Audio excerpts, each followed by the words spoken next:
मलाई थाहा छ मलाई थाहा छ। I know how it feels क्या। मलाई थाहा छ कस्तो फिल हुन्छ है जब आफ्नो मनपर्ने प्लेयरले गोल हान्दाखेरि।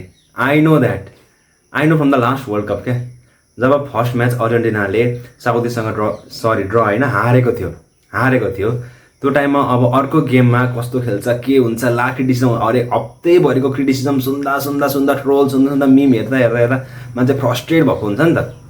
अनि त्यही अब जित्नै पर्ने दबावको गेममा आफ्नो मनपर्ने प्लेयरले गोल हानिदिँदाखेरि कसरी त्यो टेस्टोरोन लेभल चाहिँ उम्लिन्छ होइन, कसरी खुन उम्लिन्छ, कतिसम्मको हाइप हुन्छ भन्ने कुरा I know that Ronaldo fans है हाउ दे फिल भन्ने कुरा क्या।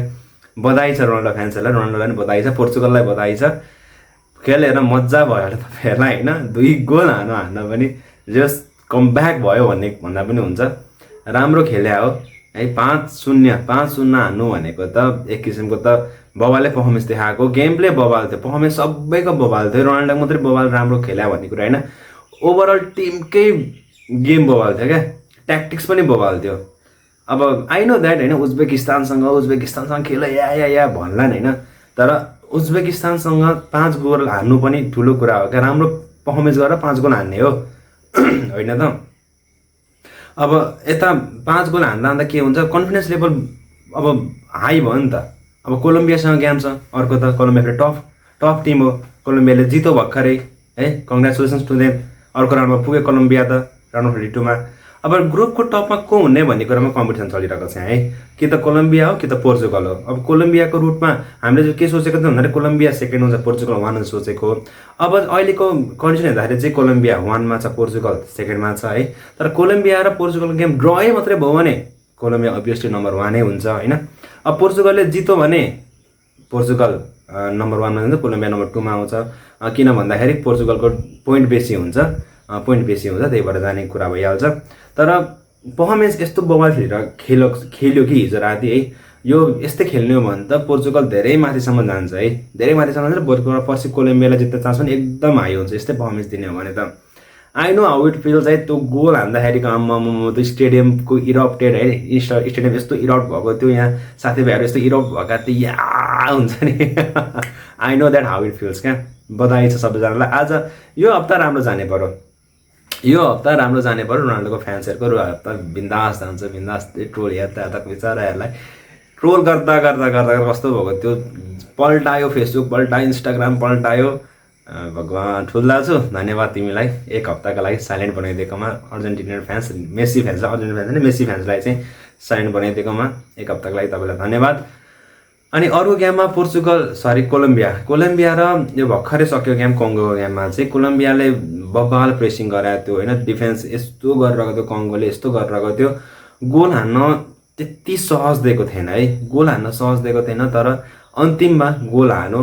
थुप्रो अफसाइड पनि भयो, अफसाइड पनि गोल हानिरहेको थियो कोलम्बियाले, तर गोल चाहिँ खालि अफसाइड भइरहेको थियो। 3-4 गोल हानिसकेको थियो है, अफसाइडले काट्यो गोलहरूलाई चाहिँ। अनि म्याच यो पनि राम्रो थियो, कङ्गोले पनि अन्तिममा त खुब ट्राई गरे गोल हान्नको लागि, तर हान्न सकेन। राउन्ड 32मा पुग्यो कोलम्बिया, अर्को राउन्डमा पुगिहाल्यो। अब ठुलो म्याच आउँछ पोर्चुगल भर्सेस कोलम्बिया, यो पनि एकदम टफ हुने रहेछ। यस्तो सोचेको थिएन कि यो ग्रुप यस्तो टफ हुन्छ भन्ने कुरामा, तर कङ्गो र कङ्गोले चाहिँ अलिकति हार्ड देखाएको कारणले, अलिकति आफ्नो विलिङनेस देखाएको कारणले गर्दाखेरि अलिकति टफ भइदियो यो ग्रुप, नत्र यस्तो टफ हुने ग्रुप थिएन यो हुन चाहिँ। किनकि चेक गर्नुहोस् होइन, उज्बेकिस्तान त कति 54-55 कति ऱ्याङ्कमा छ, जस 50को लाइनमा ऱ्याङ्कमा छ। अनि यता पनि लगभग 40को लाइनमा ऱ्याङ्क छ क्या यो कङ्गो पनि। त्यस्तो टफ ग्रुप त थिएन, तर टफ भयो अन्तिममा होइन। बधाई छ रोनाल्डो फ्यान्सलाई, फेरि पनि बधाई छ, मजा आयो हेर्नका लागि। तर ब्रुनो फर्नान्डेजले पनि एकदम आज चाहिँ सबैले अनसेल्फिस नै खेल्या हो है, आज अनसेल्फिस नै खेल्या सबै प्लेयरहरूले चाहिँ। किन रोनाल्डोले सेल्फिस खेल्यो भन्दा पनि रोनाल्डो मात्रै सेल्फिस खेल्ने होइन क्या, ब्रुनोले पनि सेल्फिस खेल्छ साँच्चै भन्ने हो भने। पोर्चुगल टिममा चाहिँ युनाइटेडको म्याच त म खासै हेर्दिनँ, तर युनाइटेडमा चाहिँ राम्रै पर्फर्मेन्स दिइरहेको हुन्छ, किनकि स्टार्स हेर्नुपर्छ होइन। अब यता पनि आज के छ, फ्रीकिकदेखि हेर्नुहोस् होइन, फ्रीकिकमा रोनाल्डोले आफै मात्रै गर्छु भनेर सेल्फिसनेस देखाएन नि त, त्यो पनि एउटा पोर्चुगलको टिमको लागि प्लस पोइन्ट भइदिइरहेको थियो क्या। नुनो मेन्डेसले फ्रीकिकमा गोल हान्नु भनेको त है, त्यो त रोनाल्डोले छोडिदिएको हो नि त नुनोलाई हाल भनेर। अनि अर्को त्यस्तै सेट पिस दिएको थियो तर थोरै गोल हुन सक्यो रोनाल्डोको ह्याट्रिकको लागि ब्रुनो फर्नान्डेसले फ्री किकबाटै एउटा एसिस्ट दिन खोजेको थियो तर अनसेल्फिस पर्फर्मेन्स दिने भने पोर्चुगल एकदम बबाल टिम छ है एकदम माथिसम्म जान्छ फाइनलसम्म पुग्ने टिम हो पोर्चुगल बधाई छ यस्तै खेलेकोमा धेरै धेरै congratulations to all of the fans also है थ्याङ्क यू फर वाचिङ